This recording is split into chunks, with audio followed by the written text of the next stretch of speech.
یہ کتاب آپ نے ہو سکتا ہے پہلے بھی پڑھی، ان میں سے بہت سی سنتیں بہت سے لوگ عمل بھی کر رہے ہیں، ایسا نہیں ہے کہ پہلی دفعہ، لیکن ہمیشہ میں کم از کم اپنے بارے میں یہ فائدہ ضرور محسوس کرتی ہوں کہ جب بھی میں ان چیزوں کو دوبارہ پڑھتی ہوں تو جو کام میں کر رہی ہوں تو ان کو ذرا میں شعور سے کرنے لگ جاتی ہوں.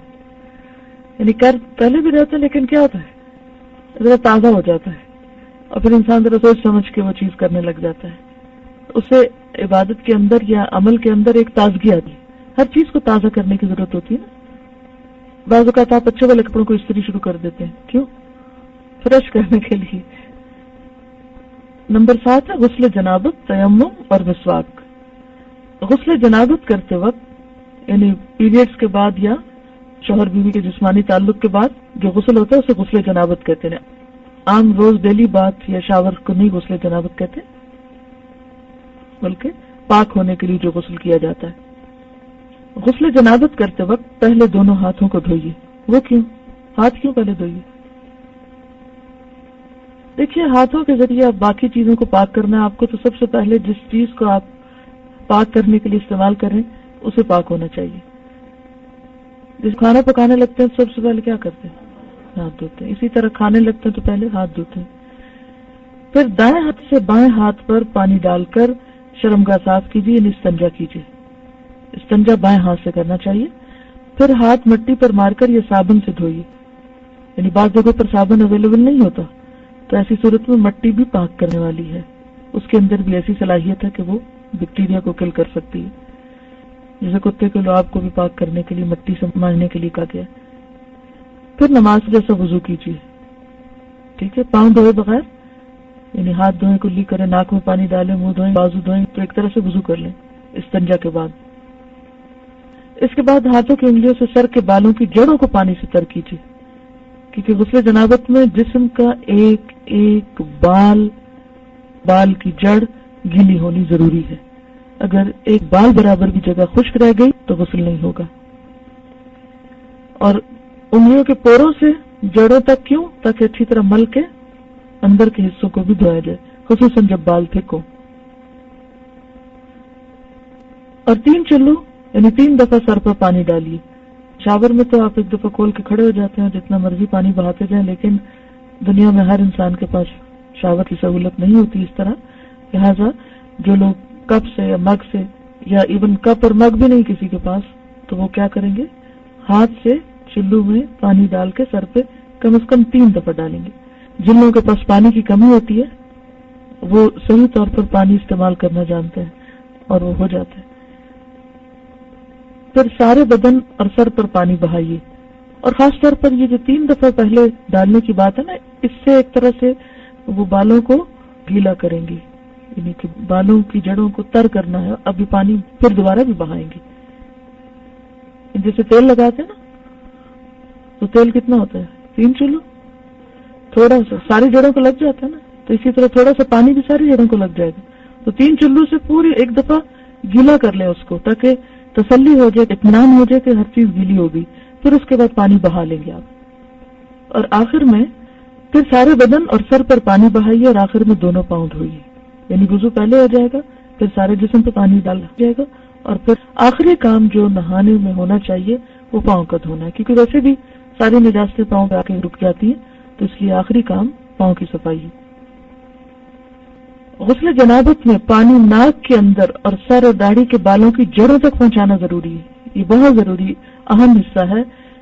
آپ کا غسل مکمل نہیں ہوگا اگر آپ نے ناک میں پانی نہ ڈالا. یعنی صرف ظاہری صفائی نہیں، استنجا کلی اور ناک میں پانی بھی ڈالنا ضروری ہے. وضو میں جو آپ ناک میں پانی ڈالیں گے وہ انف ہے، لیکن اگر کسی نے وضو نہیں کیا اور ویسے ہی پانی میں ڈبکی لگا کے باہر آ گیا تو وہ غسل نہیں ہوگا جب تک کہ ناک میں پانی نہیں ڈالیں گے. ناک میں پانی زور سے چڑھائیے اگر روزہ نہ ہو، یعنی اوپر تک لے کے جانا چاہیے. ناخنوں کی پالش، سرخی یعنی لپسٹک یا کوئی ایسی چیز جو پانی تک پہنچنے میں مانع ہو، یعنی جس کی لیئر بنتی ہو. ہاں، آئی میک اپ میں بعض اوقات ایسا پرماننٹ میک اپ ہوتا ہے یا تھک میک اپ ہوتا ہے کہ وہ باقاعدہ اسکن کو ڈھانپ دیتا ہے یا اوپر لیئر بن جاتی ہے، تو اس لیئر کو ہٹانا جو ہے وہ بھی ضروری ہے. اس کو دور کیے بغیر غسل جنابت اور وضو مکمل نہیں ہوتا. عام غسل بھی اسی طرح کریں تو بہتر ہے، یعنی ہر جسم کا حصہ جو ہے اسے بھیگنا چاہیے. غسل جنابت کے لیے اگر پانی نہ ملے یا پانی تو ہے لیکن نہانے کی صورت میں بیمار پڑ جانے کا خطرہ ہے تو پاک مٹی سے تیمم کر لیجئے. یہ غسل جنابت اور وضو دونوں کے لیے کافی ہے.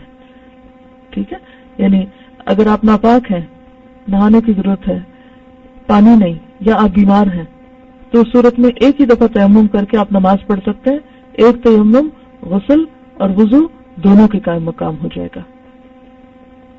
تیمم کرنے کا مسنون طریقہ: اپنی دونوں ہتھیلیوں کو زمین یعنی پاک مٹی پر ایک بار مارے، پھونک مار کر گرد و غبار اڑا دے کیونکہ مٹی ملنا مقصود نہیں. پھر ان کو اپنے چہرے اور پھر ہاتھوں پر مل لے، آگے اور پیچھے. کیسے ہوگا؟ پہلے دونوں ہتھیلیاں کھول کے یعنی ہاتھ کھول کے مٹی پر ماریں گے، ہاتھوں میں پھونک ماریں گے، چہرے پر پہلے کریں گے اور پھر ہاتھوں کے پیچھے اور آگے دونوں طرف. یعنی آپ اس طرح جیسے پانی سے دھوتے وقت مٹھی ملتے ہیں نا، تو اس طرح بس ہاتھوں کو کر لیں گے. اس میں تھوڑا سا اختلاف پایا جاتا ہے کہ بعض علماء نے ہاتھوں کو کونیوں تک لیا ہے اور بعض نے صرف یہاں تک لیا ہے، لیکن حدیث میں ہتھیلیوں کے لفظ آتے ہیں، یعنی یہاں تک کا لفظ صراحتاً نہیں آتا، اس لیے اتنا کر لینا بھی کافی ہے. پہلے چہرہ پھر ہاتھ، یہ لکھا ہوا نا، چہرے پر اور پھر ہاتھوں پر مل لیں آگے اور پیچھے. یہ بخاری کی روایت ہے. مسواک کرنا سنت ہے. رسول اللہ صلی اللہ علیہ وسلم نے فرمایا، اگر مجھے اپنی امت کی تکلیف کا احساس نہ ہوتا تو میں ہر نماز کے ساتھ ان کو مسواک کرنے کا حکم دیتا. مسواک منہ کی پاکیزگی اور اللہ تعالیٰ کی رضامندی کا ذریعہ ہے. یعنی ایسے لوگوں سے اللہ تعالیٰ محبت رکھتا ہے جن کے منہ صاف ہوتے ہیں. جس نماز کے لیے مسواک کی جائے اس کا دوسری نماز سے 70 گنا زیادہ ثواب ہے. جی، اور مسواک کرنے میں کتنی دیر لگتی ہے اور ایک نماز کو 70 دفعہ پڑھنے میں کتنی دیر لگے گی؟ کتنا فرق پڑ جاتا ہے. مجھے نہیں معلوم یہاں لکڑی کے مسواک ملتے ہیں یا نہیں، کیونکہ جو مقصد اس سے حاصل ہوتا ہے وہ برش سے حاصل نہیں ہوتا. اگرچہ برش سے صفائی تو ہو جاتی ہے، آپ دونوں کر سکتے ہیں، صبح شام آپ دونوں کر لیں اور باقی نمازوں میں آپ مسواک کا استعمال کریں.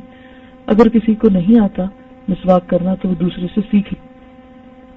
ہر وضو کے ساتھ مسواک کرنے سے دانت اور منہ کی بیماریاں مثلاً پایوریا وغیرہ کبھی بھی نہیں ہوتی.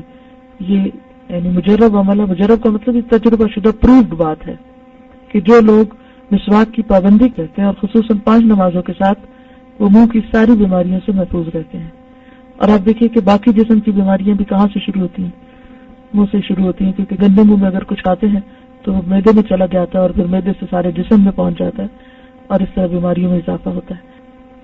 ان کا کہنا یہ ہے کہ ان کو الرجی کی تکلیف ہے تو انہوں نے باقاعدہ مسواک کرنا شروع کیا ہے، تو اس سے انہیں فرق محسوس ہو رہا ہے. اور مسواک کرنے کا بھی طریقہ درست طور پر آنا چاہیے.